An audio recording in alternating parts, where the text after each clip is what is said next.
Gunakan hak suara, Maklok minta Presiden Indonesia terpilih, utamakan rakyat. Gelandang Persib Bandung dan Timnas Indonesia Maklok antusias mengikuti pemilu 2024 pada Rabu 14 Februari 2024 siang. Bagi Maklok, ini menjadi kali pertamanya bisa menentukan pilihan Presiden dan Wakil Presiden, serta Wakil Rakyat sejak resmi menjadi warga negara Indonesia. Ditanya harapan dari pemilu 2024 ini, pemain kelahiran Belanda ini menyebutkan bahwa di bawah pimpinan yang baru, Indonesia harus bisa lebih maju, termasuk sepak bola Indonesia membaik. Lebih lanjut, Maklok secara khusus ada harapan untuk sepak bola Indonesia ke depan, meskipun saat ini sepak bola Indonesia menurutnya sudah lebih baik dari sebelumnya.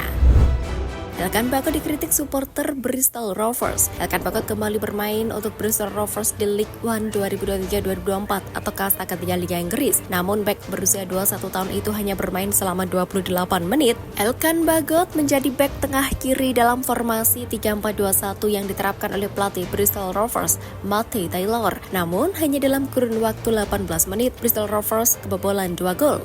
Stevenage membuka keunggulan lewat Ken Hemmings pada menit ke-6 dan Jack Forster-Staske pada menit ke-24. Matty Taylor memutuskan untuk membuat perubahan cepat pada menit ke-24 dengan menarik keluar Elkan Bagot untuk digantikan oleh Scott Sinclair. Bristol Rovers kemudian mampu comeback untuk menang 3-2 atas Stevenage. Sejumlah fans Bristol Rovers di media sosial mengkritik performa Elkan Bagot. Palang pintu timnas Indonesia itu dianggap tampil buruk. Skuad Arema FC geser libur demi ikuti pemilu 2024. Pemilu 2024 dilangsungkan pada 14 Februari 2024 kemarin. Warga Indonesia yang punya hak pilih untuk memilih presiden hingga anggota legislatif secara serentak. Dalam rangka menghormati agenda politik nasional, Arema FC meliburkan skuadnya dari latihan, sehingga pemain, pelatih hingga official bisa berpartisipasi dalam pemilu kali ini. Latihannya libur karena menghormati agenda pemilu, kata asisten pelatih Arema, Kunchoro. Tim pelatih dan manajemen mengikuti himbauan pemerintah agar semua rutinitas diliburkan. Pemain dan pelatih Arema FC menyalurkan suaranya di tempat pemungutan suara yang sesuai dengan alamat asal. Namun libur latihan karena pemilu tidak diberikan dengan cuma-cuma, sebab pada hari Minggu mendatang tidak ada lagi libur yang diberikan oleh tim pelatih. Jadi pemain tetap menjalani latihan nantinya. Galio Freitas pernah diajak agennya pindah dari PSIS tapi memilih bertahan. Agen yang menaungi Paulo Galio Freitas, Anggi Eka Resi, mengisahkan cerita-cerita di balik proses negosiasi perpanjangan kontrak pemainnya itu bersama PSIS Semarang. Anggi Eka Resi menceritakan salah satu alasan terkuat yang membuat Galio Freitas bersedia menerima sodoran kontrak baru dari PSIS Semarang ialah loyalitas pemain asal Timor Leste tersebut. Dengan perpanjangan kontrak berdurasi 2 tahun ini, pemain yang menggunakan nomor punggung 17 itu akan melanjutkan masa baktinya bersama skuad Paisa Jenar hingga tahun 2026. Agi pun membocorkan sedikit rahasia yang sempat terjadi sebelum proses perpanjangan kontrak ini terjadi. Pemilik agensi Resi Enterprise itu pernah menggoda Gali untuk pindah klub lainnya tahun depan. Namun godaan yang sempat dilancarkan oleh agen ditolak Gali secara mentah-mentah. Hati pemain timnas Timor Leste itu tetap tak goyah untuk bertahan bersama skuad Paisa Jenar. PSSI terus perjuangkan pemain abroad bisa perkuat timnas U23 di Piala Asia. PSSI terus memperjuangkan supaya pemain abroad bisa memperkuat timnas Indonesia U23 di Piala Asia U23 2024 Qatar. Ada 6 pemain di bawah usia 23 tahun yang berkarir di luar negeri. Keenamnya adalah Pratama Marhan yang bermain di Korea Selatan, hingga Elkan Bagot dan Justin Hubner di Inggris. Selain itu, juga terdapat Marcelino Ferdinand yang berkancah di Belgia, Rafael Struijk dan Ivar Jenner di Belanda.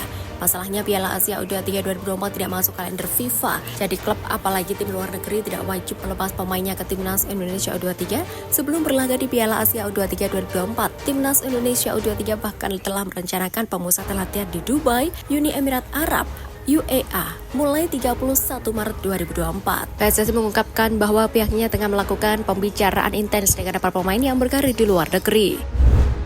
Erick Thohir hubungi beberapa pemain keturunan lagi minggu ini. Pelatih timnas Indonesia Sintayong dijamin bahagia sebab ketua PSSI Erick Thohir mengaku akan menghubungi beberapa pemain keturunan lagi minggu-minggu ini yang mana ditujukan untuk memperkuat timnas Indonesia untuk bersaing di level atas Asia sekaligus mengintip peluang lolos ke Piala Dunia. Timnas Indonesia membutuhkan pemain-pemain top tambahan saat ini ada banyak pemain keturunan yang berkarir di luar negeri, lebih tepatnya melintas di liga-liga top Eropa. Sebut saja ada Jairo Riedewald yang membela Crystal Palace di Premier League, Kevin Dix yang eksis bareng FC Copenhagen di Liga Denmark, dan Ole Romani, penyerang FC Utrecht di Eredivisie Belanda. Selain 3 nama di atas juga ada kiper FC Augsburg yang tengah dipinjamkan ke klub Liga 3 Jerman FC Sandhausen, yakni Daniel Klein. Karena itu harapannya pemain-pemain ini berhasil dibujuk PSSI untuk memperkuat timnas Indonesia. Penyerang keturunan Grade A segera video konferensi bareng Ketum PSSI. Penyerang keturunan Grade A yang disiapkan untuk Timnas Indonesia segera video conference bareng Ketua Umum PSSI Erick Thohir. Kabar itu disampaikan pengamat sepak bola tanah air Roni Pangemanan. Hanya saja, Bung Ropan dan Erick Thohir bersepakat untuk tidak membocorkan kepada publik siapa penyerang yang dimaksud. Sosok penyerang yang dimaksud baru diketahui ketika sang pemain sudah bersama dengan Erick Thohir, seperti para pesepak bola keturunan lain macam JHS, Ersin Hapner, dan lain-lain. Sebelumnya Erick Thohir dalam sebuah wawancara mengatakan akan melakukan video conference dengan sejumlah pemain keturunan dalam minggu-minggu ini. Jika masuk kategori Grade A, otomatis pemain mentas di kasat tertinggi sebuah kompetisi. Banyak yang memprediksi bahwa pemain yang dimaksud adalah Oleh Rauni. Musim ini memang baru mengemas 1 gol dari 13 penampilan di Liga Belanda 2023-2024. Namun ketika memperkuat FC Emmen di Liga Belanda 2022-2023, Oleh Rauni mengemas 11 gol. Paul Munster mengasah finishing pemain Persebaya di 3 latihan terakhir. Pelatih Persebaya Surabaya Paul Munster terlihat masih berusaha memperbaiki kelemahan timnya. Ada yang menarik saat mereka berlatih, yakni mengasah terus penyelesaian akhir dalam 3 agenda latihan terakhir. Arsitek berpaspor Irlandia Utara itu menyebutkan bahwa dia perlu terus mengarah kemampuan para pemainnya di tim Persebaya Surabaya. Sesi khusus itu sendiri ditujukan untuk pemain tertentu, terutama berposisi di depan. Bukan hal yang mengherankan bahwa Paul Munster berusaha keras untuk menajamkan insting mencetak gol timnya, sebab Persebaya sendiri masih minim mencetak gol selama ditangani oleh arsitek berusia 41 tahun itu. Elijah Spasojevic sempat kebingungan saat pertama kali ikut nyoblos. Sejumlah pemain Bali United ikut mencoblos untuk memilih presiden dan wakil presiden serta wakil rakyat di parlemen. Misalnya bek kanan tim Serdadu Tridatu Imade Andika Wijaya yang memilih di Banjar, Ketapian, Kelot, Denpasar. Lalu ada Elijah Spasojevic yang memilih di TPS 20 Kerobokan yang bertempat di SDN 2 Kerobokan, Kota Utara. Kebetulan penyerang Bali United itu sudah menjadi warga negara Indonesia dan memiliki KTP di Kerobokan. Spaso setelah pencoblosan mengaku senang bisa ikut memberikan hak suaranya pada pemilu 2024, namun ia juga sempat kebingungan saat mencoblos. Ramaikan pemilu 2024, cuitan Bio Paulin bikin netizen ngakak. Ajang pemilu 2024 diramaikan oleh jokes alias candaan kocak Bio Paulin yang sukses bikin netizen ngakak.